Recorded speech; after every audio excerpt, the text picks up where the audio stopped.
Yeah, if it was that bad, I'd just jump on the bus, go to the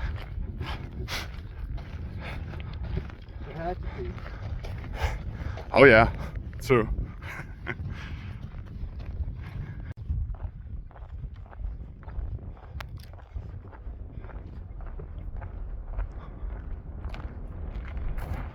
Volga Pass. Alright.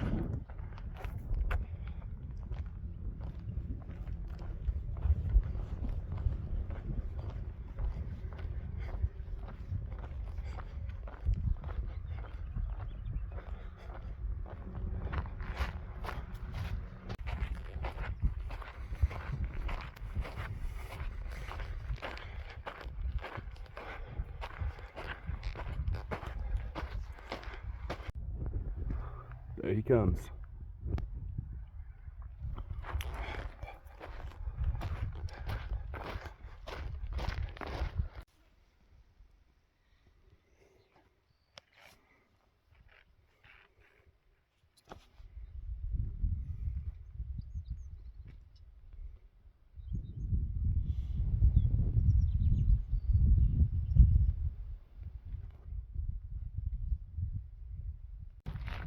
Back at the road.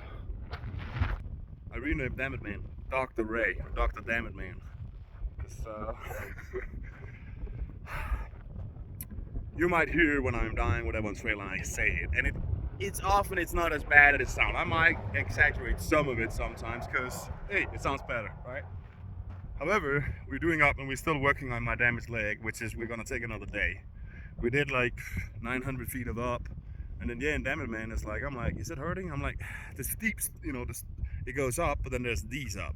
And I'm like, yeah, it's, you know, it's a slight burn. The next section we're gonna have, the next 250 miles with the sharers, and even this section, it's like a lot of uphill per mile on average. So he was also like, dude, you're not hiking right, you're limping. You're offsetting with your leg, and I didn't even notice that. But me and Dammit Man hiked together for, I don't know, 700-800 miles together over the years, so we know each other, we know how we hike, right? You hike behind someone, you can see every difference. So Dammit Man kind of called that, dude, we're gonna go back and get some ice on that leg. So yeah, Dammit Man made a call. And sometimes it's good to have someone else making the wise decision when you're not. Right? Sometimes it's good to have someone else make the wise decision when you're not. Well, when I'm not. Sometimes, right, you just don't want to admit it. I don't want to admit Right. it. You just You know, want it's to, like, in "Ah, public, I can do it, I can do it. I just want to go. But, and if you'd been hurting Yeah? a little bit after like 10 or 15 miles, Yeah? you'd be like, okay, he can go 10, 15 miles, but shit, we didn't make it, what, a mile and a half? maybe. Yeah, probably, yeah, but I started maybe. I don't know, you started limping. I was like, I was trying to focus. I felt, this is good. Well, I can feel it, but, you know. Yeah, you're already limping after a mile and a half. What's it going to be after 10? Like, picking your shit back up. I'll still get there. I might not be able to use the leg when we're done with the thru hike, but that's just the positive part of it. No, yeah, we're good. Good duty. All right, that's all we had left. Make some salad on the. Dammit Man, Maria, and Larry just went shopping. Dammit Man ordered me to. Nope, you can't go. You gotta rest that leg. You gotta fix the leg. And I am. I got ice on it right now. Just getting food. Gotta get out, elevate it, get it done. And yeah. And don't worry about PlusOne letting Dammit Man down. I'm not. We've talked about all of it, both before we go and all the time. There's a lot of things going behind the scenes. But in short, as Dammit Man keeps telling me, like saying it, like, dude, I'm here to hike with you. That's what I'm out here for, you know? We're out here to hike with each other. That is pretty much what we've been planning for 3 years. So we go through thick and thin together, and it might as well have been Dammit Man who got hit hard. He had a little bit with his back that he didn't want to wait for. Also, I think because the only difference is I really want to do the full section again, and Dammit Man, as the section he had before, he already did that. So he cares less about that. But we're about to hit the section he hasn't done. Hopefully he won't get injuries, but otherwise I'll have to wait for him. It's just how it goes. Yeah, I'm gonna probably won't record much. I'm gonna throw the next 2 days together if we end up staying an extra day, depending on this damn leg. But if that's how it goes, I'm just gonna focus on getting my leg back, and more footage will come when we get up there and have fun. it is what it is. At least the snow is melting. You tell me exactly what's going on in that glass right there. Root beer float with a little side of black raspberry chip. Yeah. That is such an American thing. I'm telling you. Maybe not the raspberry extra ice cream. That might be a Damn It Man special, I think.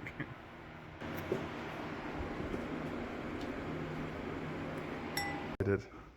There you go, just in time. It's like just 15 minutes for the worst puzzle ever done.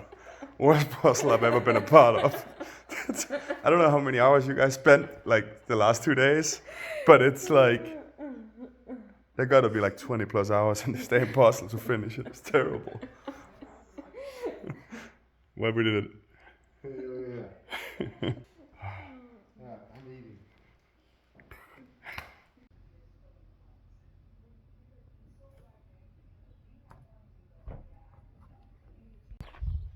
Well, I guess we fixed a new flag a few days ago, and then the wind took the whole pole down.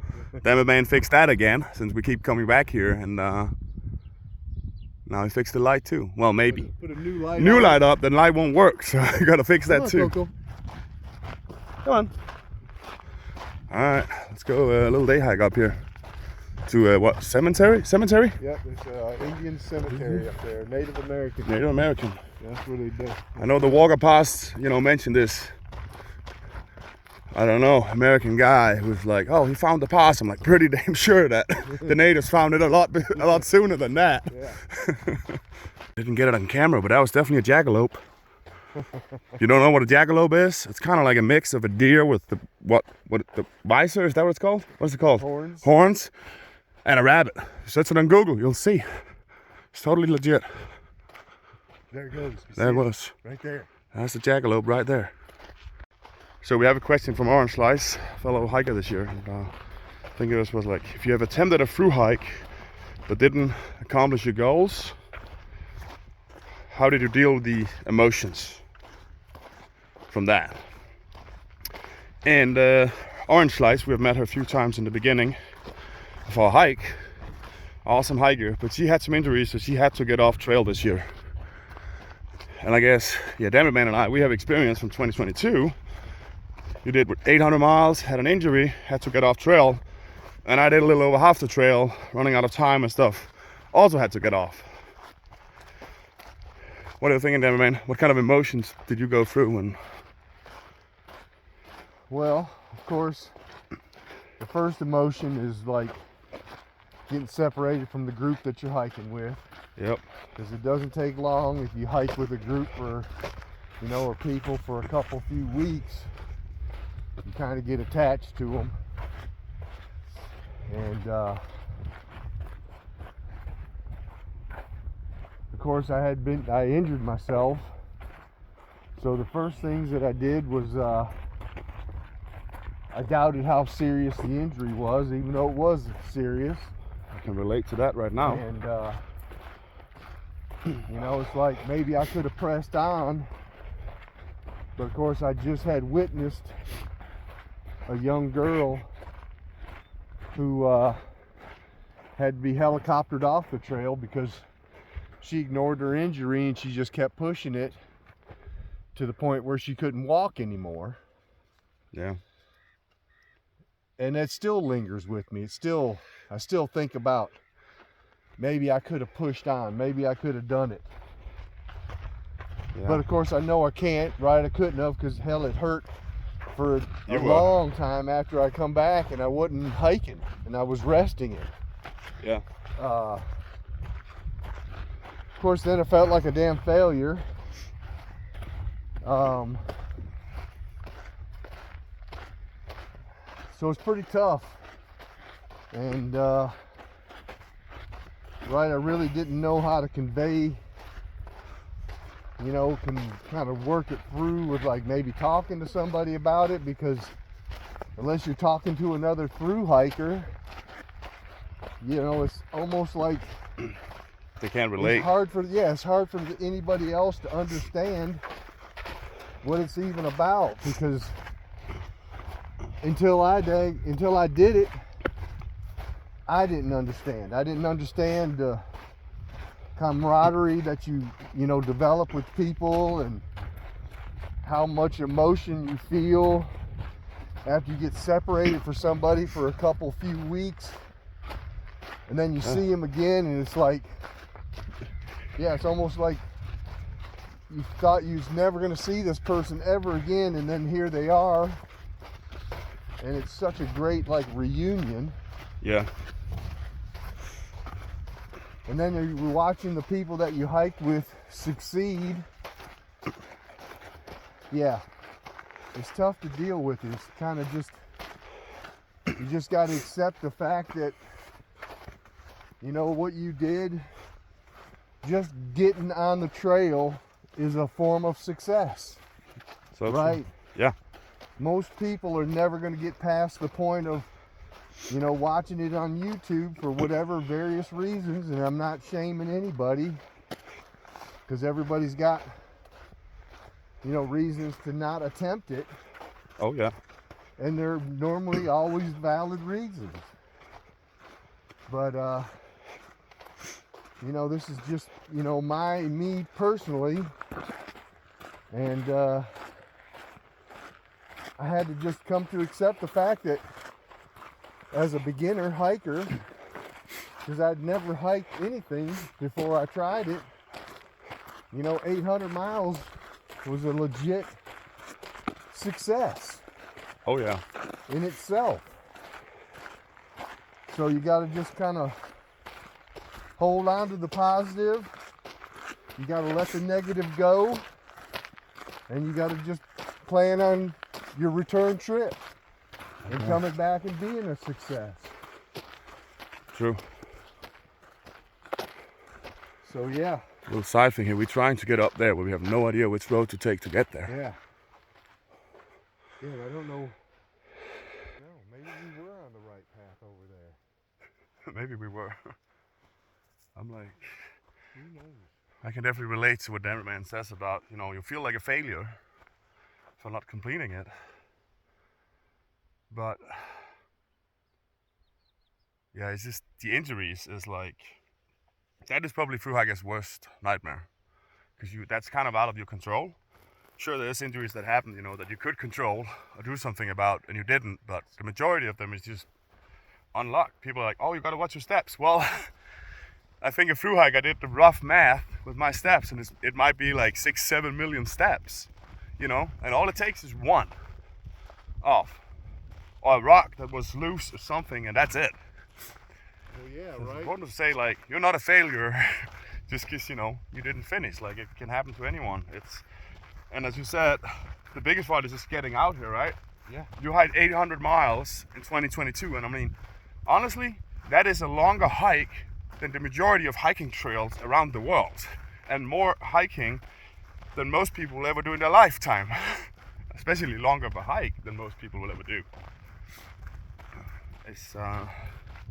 And also, as Dammit Man said, it's really hard to come home and try to. A lot of people will try to understand, but if you've never truly been out here and like attempted something like this, you can't get it. You don't get it. People try, which is great at home, but it's just, you can't explain it and you can't fully understand it until you've been here. Which makes it really hard when you kind of look for someone to talk with, to deal with all these emotions. Another thing is, even if you finish the thru hike, the majority of hikers go through post-trail depressions, because you had this amazing experience, you finished it or whatever, but it's just, you don't know how to deal with all these emotions. I bet this is it right here. This might be the road. Yeah. And yeah, you can talk with people at home, you can do whatever, normally doesn't help. So one thing, a group I actually joined on Facebook recently, a few weeks ago, called, I think it's called Post-Trail Families. So honestly, Facebook groups and old hikers you hike with would probably be a good place to go, to have people to talk with, because there you will find hikers who can actually fully relate, which I think makes it easier. You feel less alone when you're dealing with these emotions, whether it's post-trail depression or, you know, feeling like you failed your hike and it sucks because you want to be out here. And yeah, highly recommend finding some of these groups and just talk with former hikers. Call them up. There will always be another hiker who's ready to talk about the trail. whether it's, you know, completed or not. Alright, so I had this great question about how do you finance a trip like this? And that takes a little bit of time to answer, and like I don't know exactly how should I answer it, but in general, you know, you save up money. You do try to lower your cost, especially when you're out hiking, because you're out here. Do everything you to lower your cost. You could sell off stuff to get extra money, stuff you don't need. A lot of people have stuff up in storage or whatever. They're like, maybe I'll need it later, but sell it. You might even be paying for a storage unit and you have stuff there, right? It could be stuff where you save money is like your phone. If you're buying the newest phone and paying $1,000, well, if you buy a new phone that's like 2 or 3 years old, it's probably still amazing and still great for everything you need, and maybe you can get it for $300-400 instead, right? It's really about, personally for me, I try to live well below my means. That means I might use 50% of my income for living and enjoying life, and then the rest, well, the rest I save. Some of it go into investments long term, and a big part of it goes into traveling the world and hiking like this.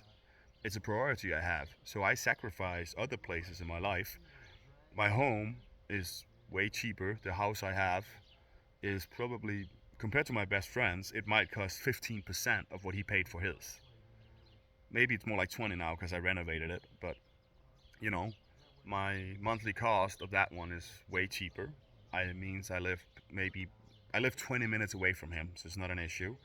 You could save, a lot of people can save on cars. If you buy a brand new car, that is a huge cost. And you might think, oh, it's really nice to have a car, and you want to present this image of yourself. Actually, I feel like a lot of people might waste a lot of money or spend a lot of money on that. You kind of want this image of yourself looking good on the outside, and you feel like this brand new fancy house or this new car is a good thing. I'm not saying it isn't, you know, it's just, you got to sacrifice certain things in order to make these things happen.